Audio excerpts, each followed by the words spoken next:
Hola, bienvenidos a Lo que nadie nos dice. Yo soy Joana Cervantes, su psicóloga, y el día de hoy vamos a hablar sobre el manejo emocional y las emociones como tal. Y como saben, finalmente las emociones a final del día no son ni buenas ni malas, pero la gente está muy acostumbrada, está muy habituada a etiquetarlas como buenas o malas. Y es que la realidad son parte del ser humano, que cada uno de nosotros tenga emociones como tal. Y entonces, a final del día, suele pasar que en ocasiones cuando se tiene una emoción de enojo, porque muy posiblemente en tu sistema familiar estuvo prohibido que estuvieses enojado, entonces podrían haberte dicho de que ¿para qué te enojas? No deberías de enojarte, o es que no está bien enojarte, o te ves mal enojado o enojada.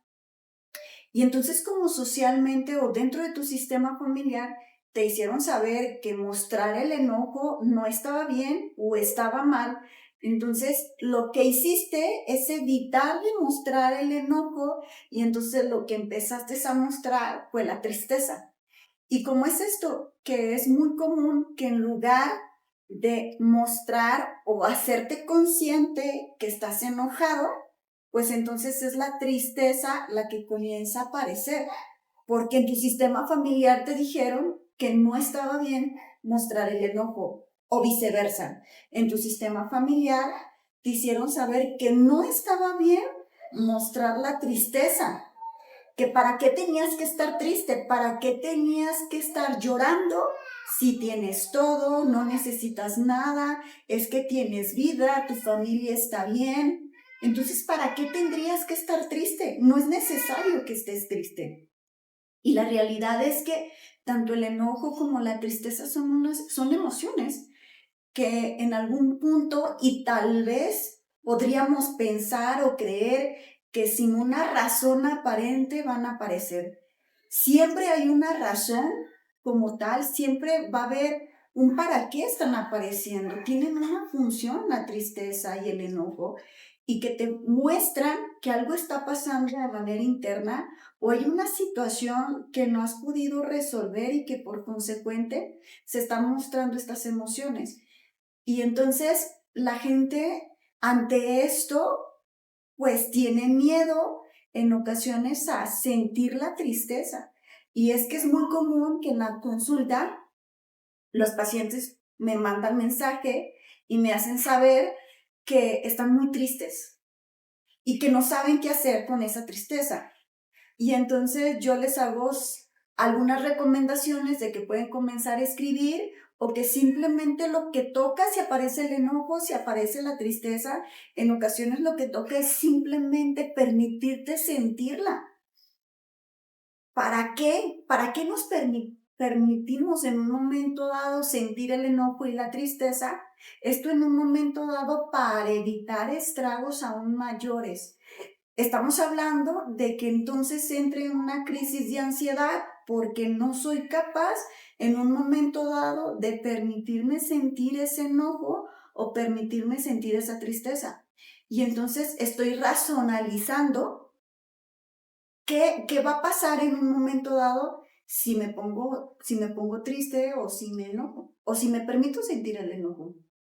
Y entonces, en ocasiones pueden aparecer las crisis de ansiedad porque hay un miedo, ¿no? Y entonces es el pensar, y es que si me pongo triste. Y entonces yo le recomendaba a esta paciente que me escribió y me dijo, es que no sé qué hacer porque estoy demasiado triste. Y yo le hice saber, pues es importante que te permitas sentir la tristeza. El enojo y la tristeza no son emociones malas. Es simplemente vienen a mostrarte que tienes esa vulnerabilidad, y que en este momento de tu vida algo está pasando y que necesitas como observar de manera atenta, amorosa, empática, lo que estás sintiendo, lo que estás viviendo, porque las emociones en ocasiones dicen, es que apareció así nada más, y la realidad es de que no, siempre hay algo detrás. Entonces, es como cuando te sumerges en un momento dado a lo más profundo de una alberca, ¿no? Y entonces sabemos que la mejor manera para poder como salir ante, no sé, estás en el mar, estás en una alberca y no sabes nadar y entonces la gente empieza como a chapotear, porque lo primero que llega es el miedo tan intenso de morir ahogado.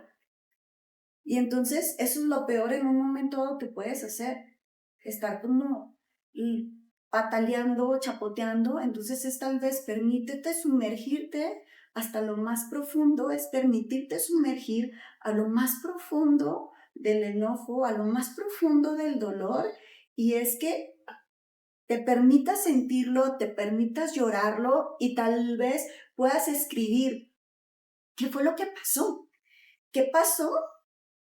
Y entonces haz como esa redacción de manera profunda. ¿Qué pasó? Posteriormente puedes escribir cómo me sentí con esa situación que evidentemente me está generando la tristeza o el enojo. Si la tienes identificado y si no lo tienes identificado, solamente puedes empezar a narrar. ¿Qué fue lo que pasó? De un momento comencé a sentirme triste y empiezas, ¿no? Ya comienzas con esta parte de reflexión, en esa introspección. Comencé a sentirme triste y entonces pues me acordé de esta situación y lo comienzas a narrar. Y posteriormente viene la siguiente pregunta: ¿cómo me sentí? ¿Cómo me sentí con esto que pasó? Pues obviamente, ¿no? Tal vez es la tristeza o el enojo, o tal vez otra emoción. Y entonces la siguiente pregunta sería: ¿qué me hubiera gustado hacer con esta situación que pasó? Y por último, podrías preguntarte qué me hubiera gustado hacer al respecto. Entonces, ¿qué fue lo que pasó? ¿Cómo me sentí? ¿Qué me hubiera gustado hacer y de qué me doy cuenta? Son 4 preguntas que te podrían ayudar en un momento dado a poder ir dando respuesta, a poder hacer esa introspección profunda y por consecuente permitirte de alguna manera vivir la emoción. Porque el hecho de que estés huyendo constantemente y evites sentir, evites hacer contacto con la emoción, al paso del tiempo esto puede ser peor. Porque en ocasiones llegan las personas a consulta porque presentan una crisis de ansiedad y esto es derivado al estar evitando de manera recurrente, evito sentir tristeza, evito sentir dolor, evito sentir miedo, evito sentir enojo, porque en mi sistema familiar me dijeron que no estaba bien, que una persona no tenía por qué llorar, no estaba mal que me vieran enojada o enojado. Entonces eso tiene un gran impacto y por esa razón es el cómo me vivo en este momento de mi vida con las emociones o con mis emociones, porque en el pasado me hicieron saber que no estaba bien poderlas vivir. Y entonces ustedes dirán, entonces las tengo que expresar así tal cual. Es importante que puedas tomar un espacio a solas para que te puedas permitir conectar o sentir, explorar, escribir lo que necesites para poder adentrarte a esa emoción, porque al final del día algo te quiere decir esa emoción, ¿no? Y es que a lo mejor hace un mes tuviste un acontecimiento que en este momento no quieres ver y entonces la tristeza se está sumando y te dice, hey, esa situación que viviste hace un mes, no le hiciste caso y entonces me evadiste y ahora es como necesito salir, necesito mostrarte que lo que pasó en el pasado, hace un mes, por ejemplo, me dolió tanto y no lo reconociste, o que me enojó, o que me dio mucho miedo. Entonces esa es la función de las emociones, que tú puedas reconocer y puedas nombrar ante ciertas situaciones que te pudieron haber generado enojo, tristeza o dolor. Entonces esa es la función. Entonces es importante que evites dejar de sentir y que si dices, bueno, es que no sé cómo manejar mis emociones, no logro como atenderlas o tengo miedo de desbordarme, que en un momento dado esto podría llegar como a beneficiar el que te permitas desbordar. Pero si dices tengo miedo, entonces es importante que asistas a un proceso psicoterapéutico para que estés en ese acompañamiento, para que estés en esa comprensión y puedas de alguna manera dar una solución ante a ese desborde emocional que tal vez no habías tenido y que en este momento sí estás teniendo, para que puedas permitirte sentir, porque la gente ya no quiere sentir, evita sentir. Evita sentir el miedo, evita sentir el dolor, la tristeza o el enojo. Y entonces no es que estén mal las emociones, no, es que es importante que las vivas y que te permitas y que revises cuál es el aprendizaje que vienen a traerte a tu vida. Y con esto cerramos el programa del día de hoy, invitándote a que compartas, que le des like, que comentes en un momento dado si tienes alguna duda. Nos vemos hasta la próxima.